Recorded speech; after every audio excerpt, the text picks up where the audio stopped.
Welcome back.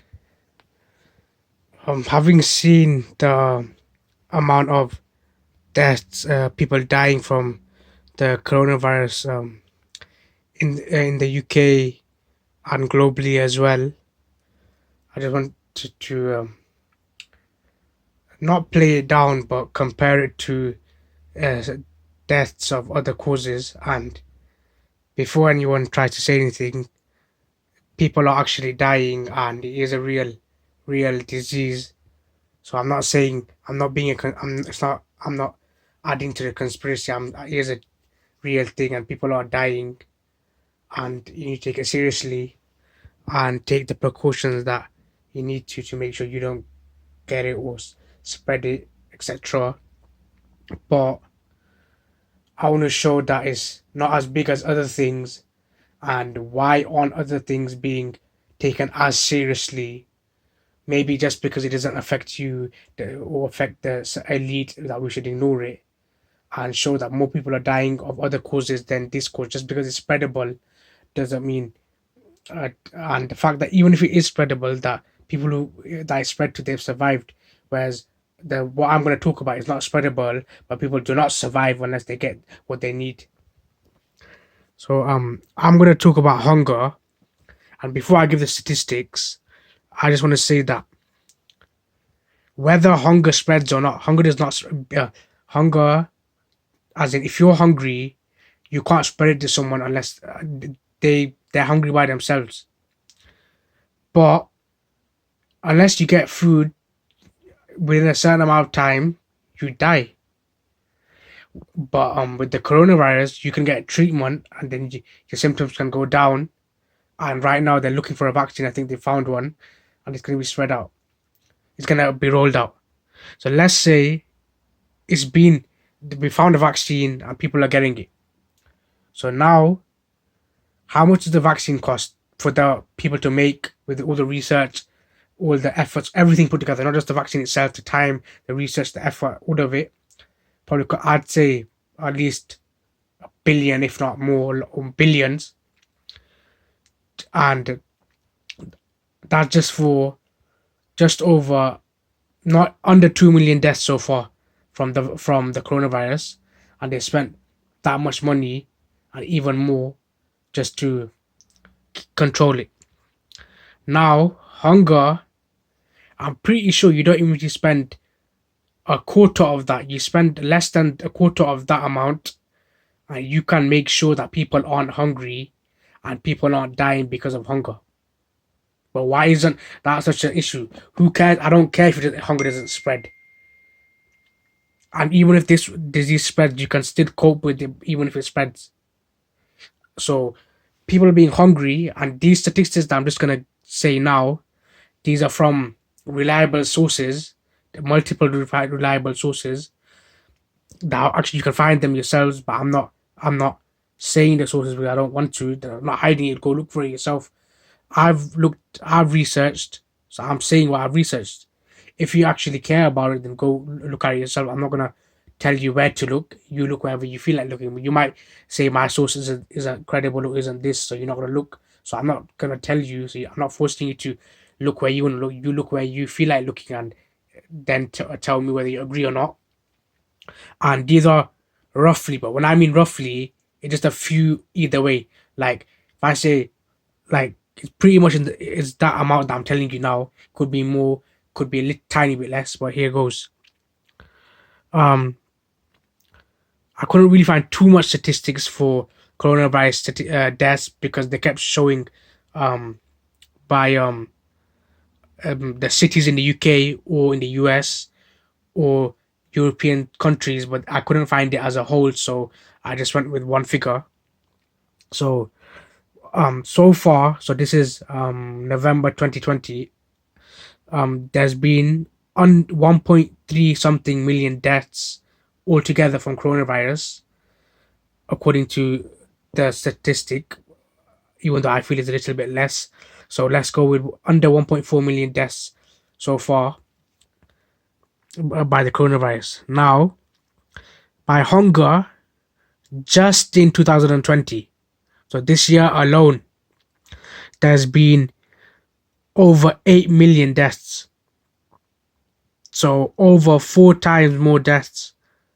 But which one is more urgent? Which one are they putting more money into? Which one are they caring about? Why are they doing that? Is it because the people who are rich and elite, they're not going to be hungry? They've got money. Why should they care about people who are hungry and dying? They don't care. They never care. But and saying that it spreads, like I said, that's absolutely pointless, because even if it spreads, the coronavirus spreads, you can relieve the symptoms, you can make it less harsh, and now they're getting a vaccine. But hunger, you've got the solution. You don't need to make a vaccine. You don't make any of this high tech, cutting edge things. You know what the answer is: food. Why can't you stop hunger? Well, like, food is a human right. Why aren't people being getting the food that they need? So 1.4 million overall deaths for coronavirus so far. So far, from the beginning when the first person died to now, is under 1.4 million worldwide. But with hunger, just in 2020, over 8 million people died, which is 4 times more, like I said. And 8 million people dying just in 2020 so far. That is roughly 605,000 dying a month, over 63,000 people dying a month, and over 13,000 people dying a month. So in 3 months, this given in any given 3 months this year, more people have died in those 3 months from hunger than the people have died from the since coronavirus started to now. And they're putting all of this money into trying to help people, which is important, obviously, and we need to stop spreading it, and we need to find a cure for it, whatever. And it is important, and people are actually dying. And like I just said, on just under 1.4 million, so that is a lot of people that has died all over the world, and it's affected everyone. But that rushing to find it, like, is affecting the economy, is affecting people, it's affecting a lot of things, and it's important to find a vaccine. But over 8 million people dying just this year, isn't that more, isn't that as important? I'm not going to say more important than it's going to irritate a few people, but it's as important.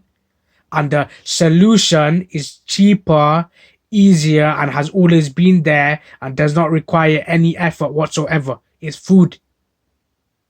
The amount they spend on the finding the vaccine and the research and the vaccine itself, they don't even need to spend a quarter of that. They can spend less than a quarter to stop world hunger. And this was just in 2020, so over 8 million. In the last, since like, I'm guessing the last 10 years, probably, I'd say probably about 50 to 100 million people have died because of hunger. And if that was the case with the coronavirus, so from 2019 to by 2029, if 100 million, or 50, or let's go to the lower end, if 50 million people died from the coronavirus, imagine what they do and how much money they put into stopping it, and research, and money to vaccines and protections and all of this other stuff. But but in that same time frame, in the last 10 years, I'd say at least 50 million plus people have died from hunger. But all we do is don't really say, oh, here's a charity advert. And why is it all on charities as well? Charities have played a big part even in the coronavirus, helping, and like food banks, or protection, like face masks and whatever. They've been distributing it, helping families financially, other stuff as well. But charities are the main people that are helping the starving people. Why aren't the government getting money or putting money aside to allocate to make sure nobody in their country goes hungry?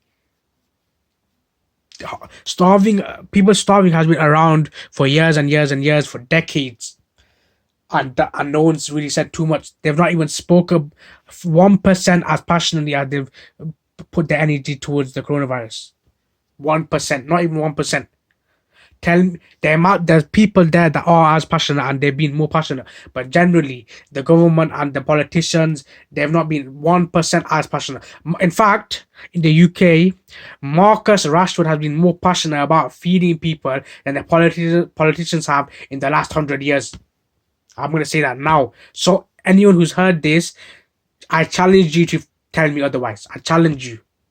Or we can sit down and you can even tell me. I challenge you. You will not find it anywhere else. Tell me somewhere else. And even if, as well, similarly, that I was saying that hunger, the coronavirus spreads, hunger doesn't. But hunger technically can't spread because, let's say there's a mother and a child. They're both hungry, and um, if the mother doesn't eat, she can't produce milk. In turn, the mother, the baby is hungry as well. So the mother doesn't eat, she goes hungry, and when her milk stops, the baby goes hungry. So technically, hunger does spread. So now tell me that which one's more important. And but once everyone's got a vaccine, everyone's got they've the pandemic has stopped, or they found a vaccine and everyone's been vaccinated, or they put measures in or whatever. What, and let's say it's back to some sort of normal, and there's no more coronavirus tests, there'll still be people dying from hunger, and all these targets and all these organizations and the UN and all these other organizations that make sure that people are eating properly and enforcing the human rights. What have they been doing? And the charities, that's another topic on its own that I want to talk about another time. But all of this money going to charity, billions of pounds going to charity, then what? I'm sure with all of that money, they should have somehow stopped the hunger. Where does that money go to? That's another topic on its own. But like I said, that's what I want to speak about today, and those figures. And I'm not downplaying the coronavirus pandemic. Who don't take it like that. It's a real disease. People are really dying. But I'm saying, look at the scale. And I still challenge, find me anyone. Marcus Rashford has been more passionate about feeding people than any politician in the last 50 or 100 years, I'd say, in the UK. Find me anyone. I challenge you. Challenge anyone.